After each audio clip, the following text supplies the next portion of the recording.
बिस्मिल्लाहिर्रहमानिर्रहीम अस्सलाम वालेकुम दोस्तों, मैं गुलजान बलोच। आप देख रहे हैं मेरा यूट्यूब चैनल। दोस्तों आज एक इंपॉर्टेंट वीडियो के साथ आपकी खिदमत में हाजिर हैं। वो वीडियो है पीई ग्रुप के हवाले से। जैसा कि आप सबको मालूम है, वीएफडी के अंदर एक मास्टर सेटिंग होती है, एक पीई की जो है ना ग्रुप होती है, जो कि बाकी जो दीगर पैरामीटर्स हैं उसमें से मुख्तलिफ है। मुख्तलिफ इस वजह से है कि इसमें सिक्योरिटी है और सिक्योरिटी के लिए इसमें पासवर्ड है। पासवर्ड खोलना भी आपको सिखाएंगे और उसके अंदर जो अहम सेटिंग्स होते हैं उसके बारे में भी आपको बताएंगे। तो उसके अलावा इसमें जो सेटिंग्स आपने एहतियात से चेंज करने हैं उसके बारे में भी आपको बताते हैं। उससे पहले आपसे हमेशा की तरह दरख्वास्त होगी, चैनल पर नए हैं तो चैनल को सब्सक्राइब कर दें, साथ में वीडियो को लाइक करें। बढ़ते हैं यहाँ पे अपने वीडियो की तरफ।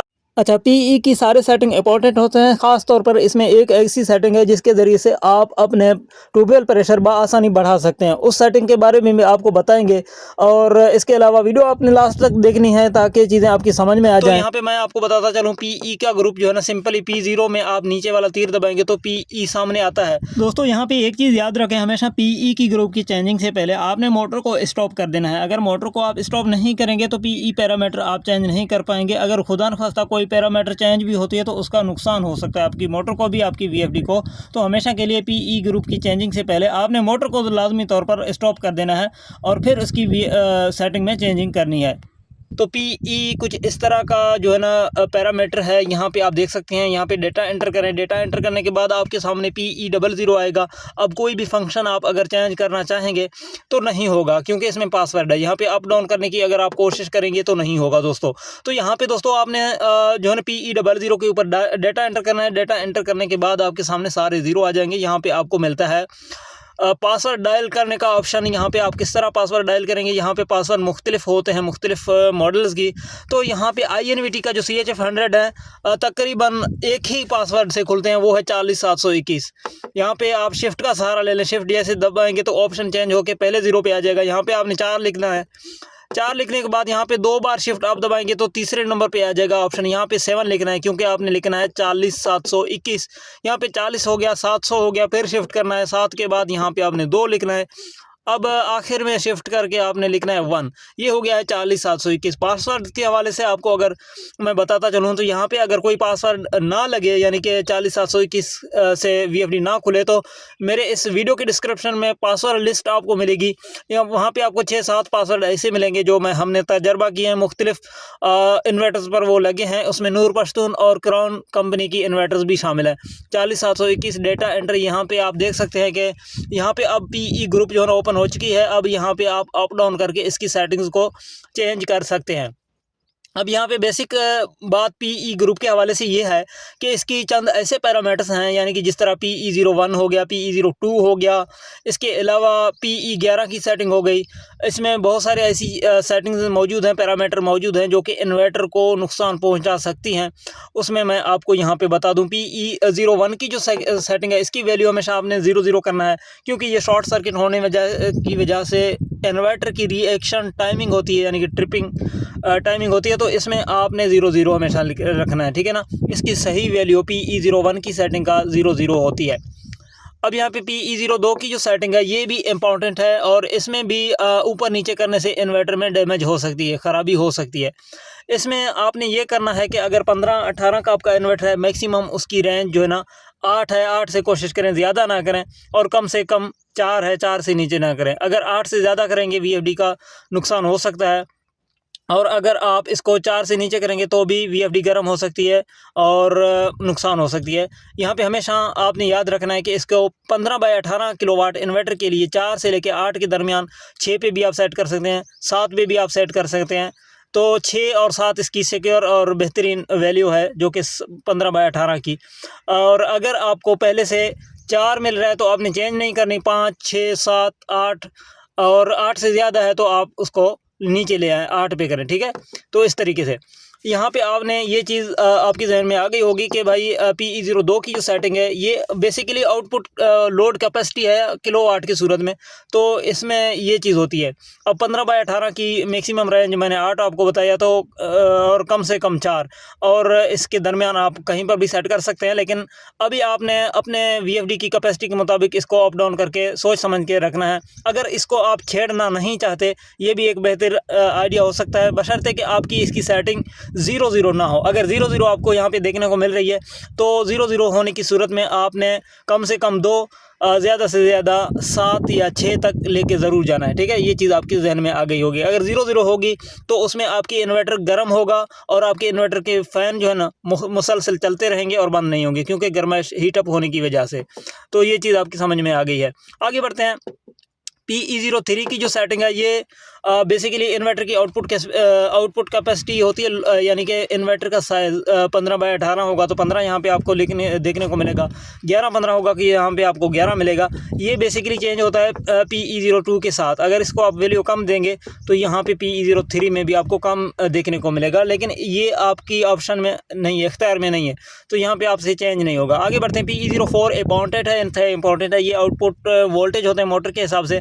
अब यहाँ में एक चीज़ है कि अगर 300 से नीचे करके जैसे आप एंटर करेंगे, यानी कि 300 वाला हिस्सा ख़त्म करेंगे, पहले 300 लिखा हुआ है, 3 को ख़त्म करके 2 जैसे करेंगे, 299 भी करके एंटर करेंगे तो इसकी चंद ऐसे सेटिंग्स चेंज होंगे कि उसकी वजह से फॉल्ट आ सकती है। मिसाल के तौर पर OU3 जैसी कोई फॉल्ट आ सकती है, इन्वर्टर फ्रीक्वेंसी अटक जाने यानी कि बंद होने की इश्यूज़ सामने आ सकते हैं। इसका वजह यह है कि यहाँ पे 200 से नीचे करके आप जैसे डेटा एंटर करेंगे तो PE07 की वैल्यू जो है ना 800 से 410 पे ऑटोमेटिकली आ जाएगा।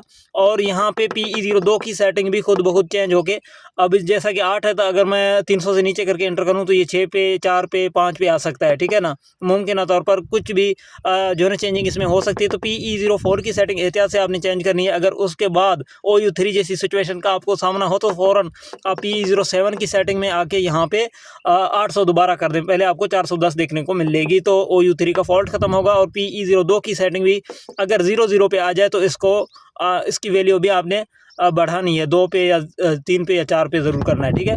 ये चीज़ 4 के हवाले से आपको समझ में आ गई है। ये आउटपुट वोल्ट कैपेसिटी होती है मोटर के लिए, बेसिकली ये यहाँ पे सेट होती है। तो यहाँ पे आप अगर 220 चीज़ें चलाते हैं तो आप यहाँ पे 220 भी कर सकते हैं।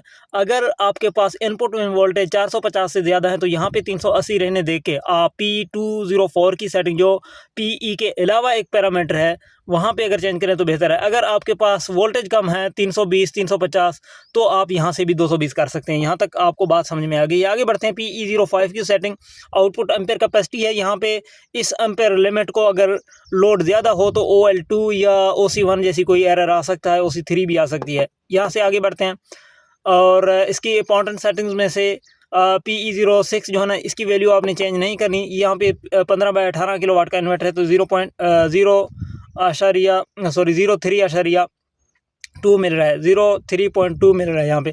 आगे बढ़ते हैं। PE07 का जो सेटिंग है ये इंपॉर्टेंट है। ये मैंने आपको समझाया कि ये वैल्यू चेंज होगा PE04 की सेटिंग चेंज करने की सूरत में। तो आपने यहाँ पे 800 जो इसकी नॉर्मल पोजीशन है, आपने हमेशा यहाँ पे 800 रख देना है। छोटी छोटी अगर इन्वर्टर होगी कोई 1.5 किलोवाट का, 2 किलोवाट, 3-4 किलोवाट का, तो वहाँ पे आपको यहाँ पे 400 या 410 मिले तो कोई अलग बात है। लेकिन यहाँ पे नॉर्मली बड़े इन्वर्टर्स जो है ना 7.5 किलोवाट से ऊपर की, तो 800 यहाँ पे आपको लिमिट मिलेगी, तो आपने भी 800 रखना है।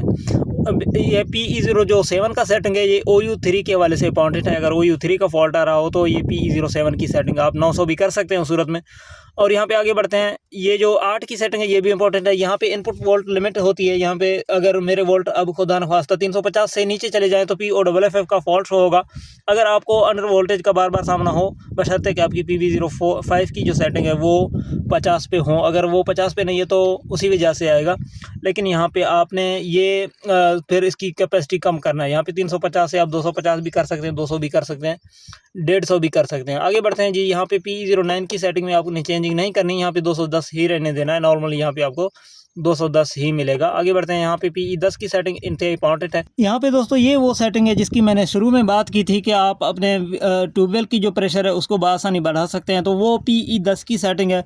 इसमें ये खासियत है कि आप अपने वोल्टेज को इंक्रीज़ कर सकते हैं, बूस्ट दे सकते हैं। जिस तरह मैं आपको आगे चलकर दिखाता भी हूँ कि किस तरह इसमें 15% बूस्ट डालने से जो है ना वोल्टेज बढ़ते हैं, और 15% बूस्ट जो ख़त्म हम करते हैं तो उसमें वोल्ट कम होते हैं। तो यानी कि यहाँ पे आपकी जो सोलर की तरफ से वोल्टेज बढ़ाते जाते हैं वो अगर कम हो तो इसमें आप 10% 20% ज़्यादा करके अपने वोल्टेज को बढ़ा सकते हैं और उसमें बढ़ाने की सूरत में आपका ट्यूबवेल का प्रेशर बढ़ जाएगा। ये आप तजर्बा कर सकते हैं। यहाँ पे सारी जो सेटिंग मैंने पीई के हवाले से बताई है, सारे अगर आपकी नॉर्मल पोजीशन में आपको मिलते हैं, आप सिर्फ पीई 10 की सेटिंग में 10% ज़्यादा करके 20% ज़्यादा करके अपने ट्यूबवेल की प्रेशर को चेक कर सकते हैं। एक चीज़ याद रखें कि पीई की हर ग्रुप को, हर पैरामीटर को चेंज करने के लिए आपको सबसे पहले मोटर को स्टॉप करना लाजमी होती है, ताकि आप आसानी से इसकी सेटिंग कर पाएँ। अगर मोटर को आप स्टॉप नहीं कर सकते, उस सूरत में भी कोई नुकसान हो सकती है। तो आगे बढ़ते हैं, यहाँ पे आपको समझाते हैं कि आगे आपने क्या करना है। ये आपकी इनपुट वोल्टेज को मसनूई तरीके से बूस्ट दे देता है। मिसाल के तौर पर यहाँ पे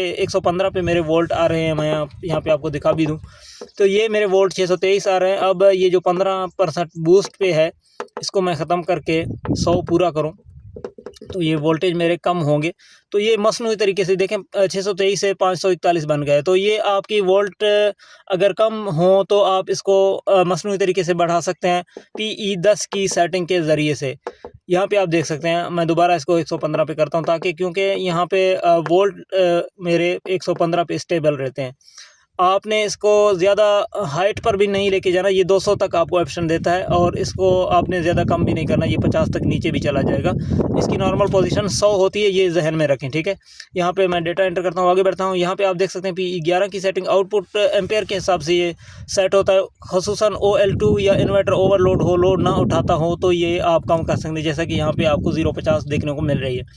इसकी भी नॉर्मल पोजीशन जो है 100 होती है, 100 से ज़्यादा करेंगे तो इजाफी लोड पड़ेगा आपकी VFD पर, तो आपकी मोटर के लिए भी कुछ इश्यूज़ बन सकते हैं। यहाँ पे पीई का जो हसास ग्रुप है और इसमें सिक्योर सेटिंग होते हैं, यहाँ पे एहतियात से काम लेना पड़ता है, तो इस वजह से आपने जो है ना एहतियात करना है। यहाँ पे पीई 12 की जो सेटिंग है, ये रनिंग ड्यूरेशन है, यहाँ पे ये VFD 7000 घंटे से ज़्यादा चला हुआ है। अब यहाँ पे मैं अगर 6000 घंटे भी सेट करूँ ना तो ये एंड का एरर शो करेगा। तो हमेशा इसकी वैल्यू आपने 0 रखना है ताकि VFD जो ना बिना रुके हुए चलता रहे और एंड का एरर इसके सामने ना हो। खुदा न ख्वास्ता किसी इन्वर्टर पर एंड का एरर बन भी जाए तो यहाँ पे PE 012 की सेटिंग की मदद से आपने यहाँ पे 0 करके उसकी सोल्यूशन करनी है, ठीक है।